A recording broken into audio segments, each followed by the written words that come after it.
Leclerc and Lewis, look, at the end of the day, even though I think 2025 is going to make Lewis look like Seb and Ricardo in 2014, I think that there's just no reason why Lewis, one, would move, and two, no reason why Charles would go at this point or Ferrari would replace them at this point. Because even, like, 2025, they could be in for a title fight. I mean, they finished 2024 strongly. And in that case, Charles and Lewis would be stupid to kind of throw it away going into new regulation sets anyway. So I just from either side, I don't see the point in changing, no matter how 2025 goes for any side of the party. Yeah. Okay. So, first of all, what do you guys think about the intra-team rivalry? How do you think that will actually pan out? Josh? I really don't think there will be much of anything here. In fact, there's going to be a lot of people who are going to be in for a rude awakening in any way, shape, or form, because there are going to be... I think there's a lot of people split between two camps here. There are those that think that Lewis is going to humiliate Charles, which, you know, that's quite a big thing to say. Equally big thing to say is that this could be the partnership that retires Lewis.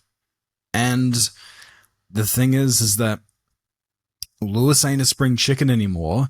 And as much as I've loved watching him growing up, you know, and anyone with a brain knows how good he is. Like, if you don't like him, that's one thing, but you've got to, you know, appreciate greatness when it's there with you.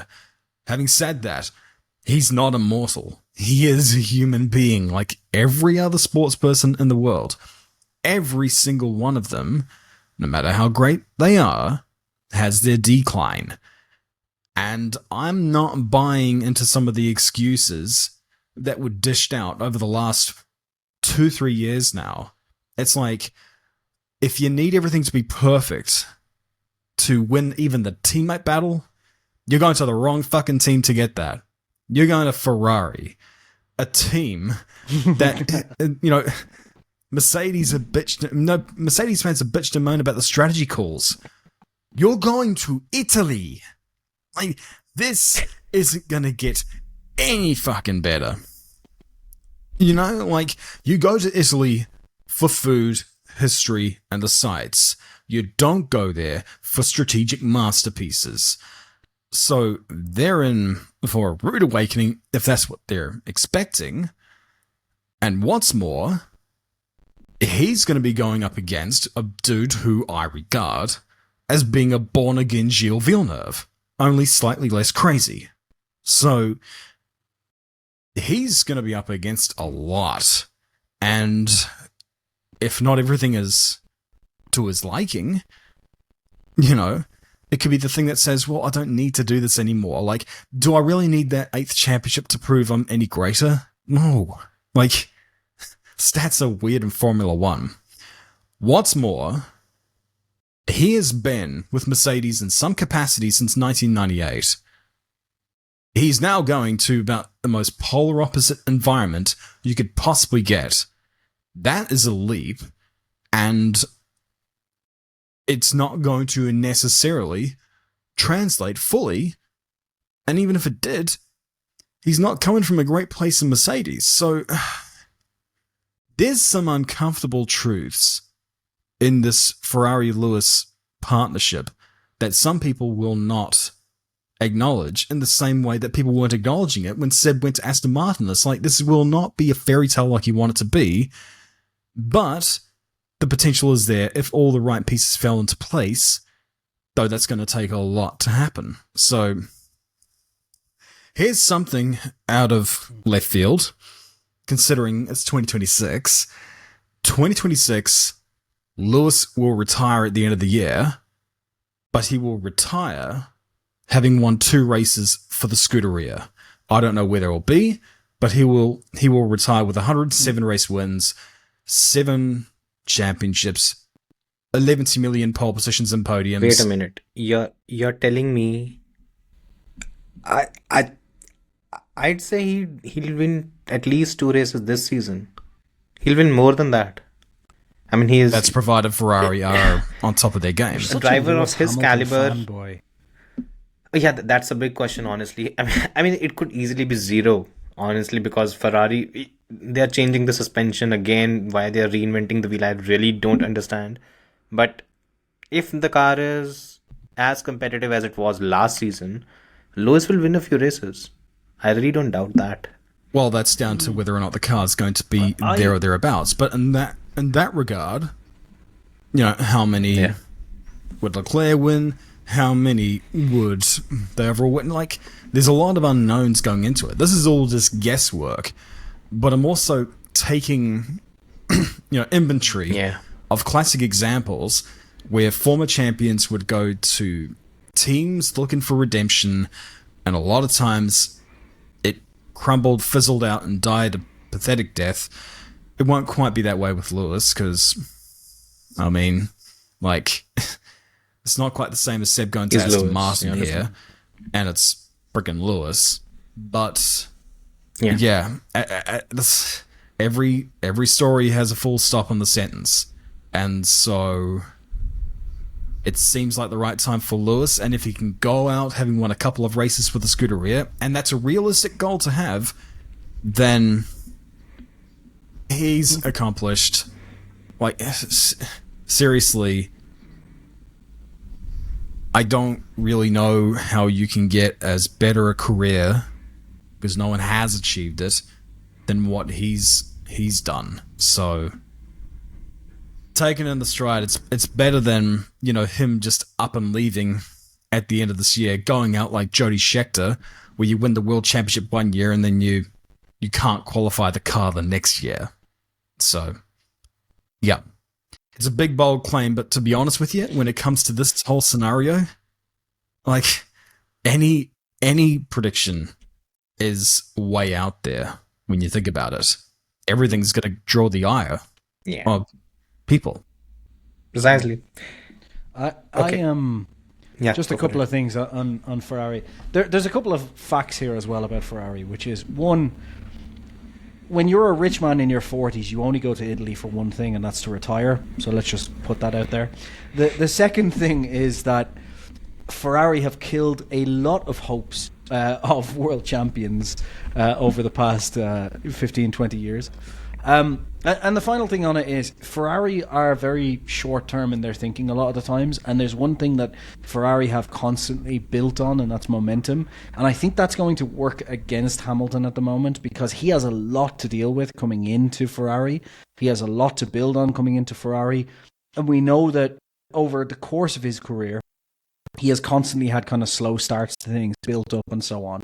And that doesn't work at Ferrari, who kind of build on a momentum. And if he goes in and has that slow start, and Charles is having a very good start to the season, if they do have a good car, Ferrari are going to do what Ferrari does, which is just put everything behind Charles for the rest of the season.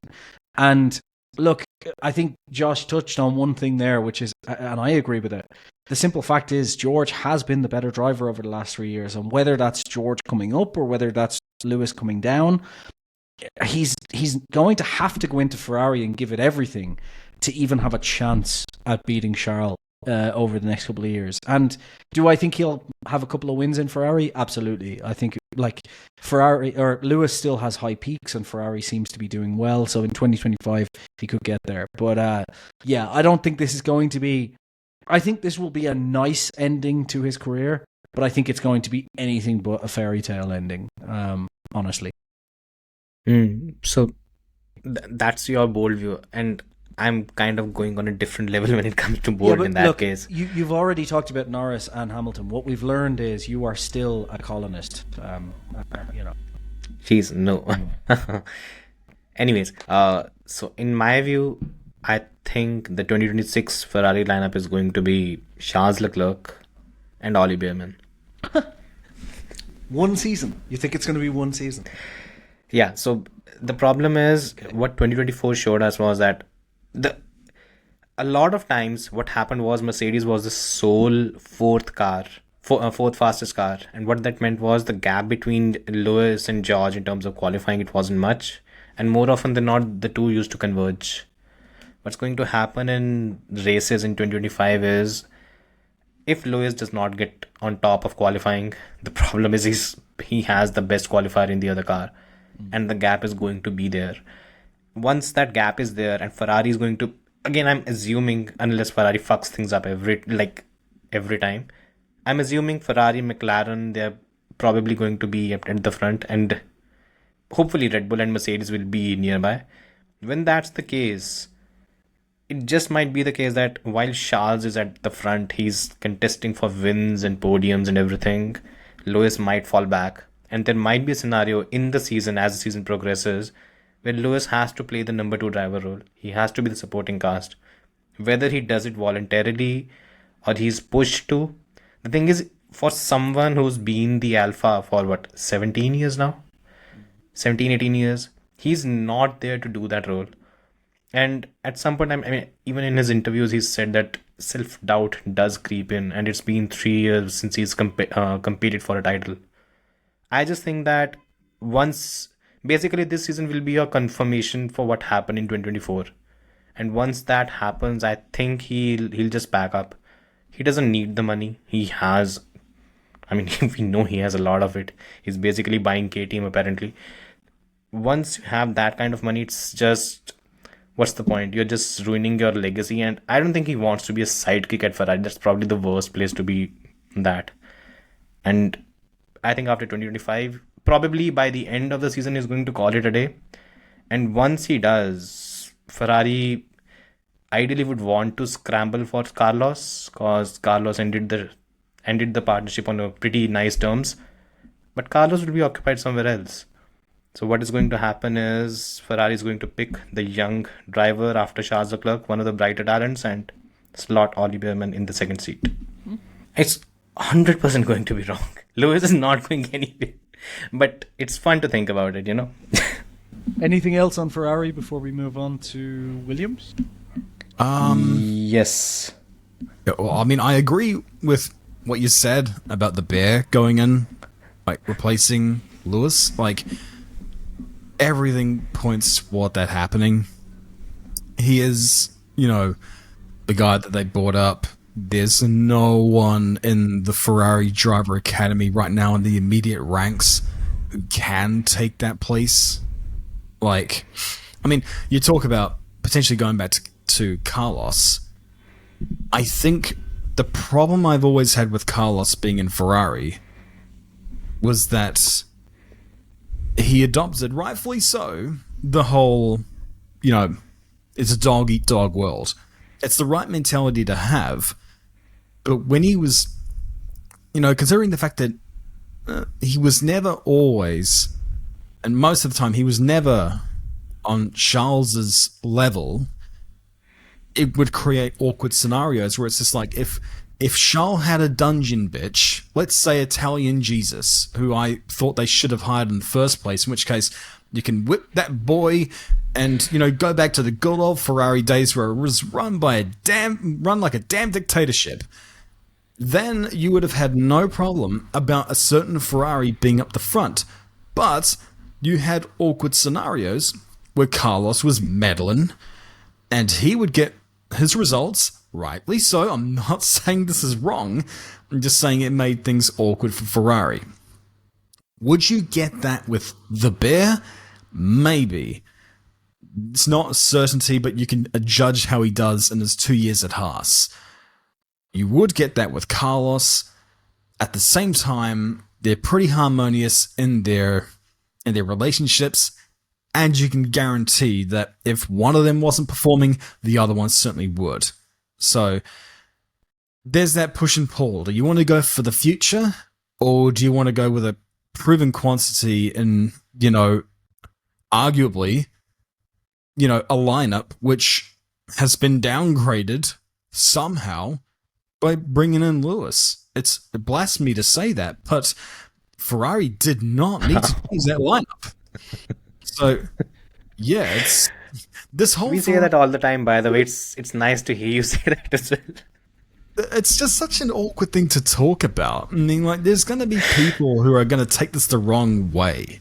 Like, Look, seriously, guys. If stats define how your outlook on Lewis, you need to just watch his 2007, 2008 seasons, 2007 specifically. That defines why he's one of the greatest of all time, the greatest of his era. I don't think there is a GOAT, but you can easily make an argument on that season alone. No, just on the drives that he did. So don't get too caught up in stats. He doesn't need to win any more anything. You know? This Ferrari drive, however long it's going to be, is not going to define him. I'm going to end this tangent now because I'm starting to lose track of everything. I think the people who watch this podcast who are thinking to themselves, well, I got through Jason and Casual bashing Hamilton in their top 10 list last week. At least this one will be nice. We'll probably be very annoyed now.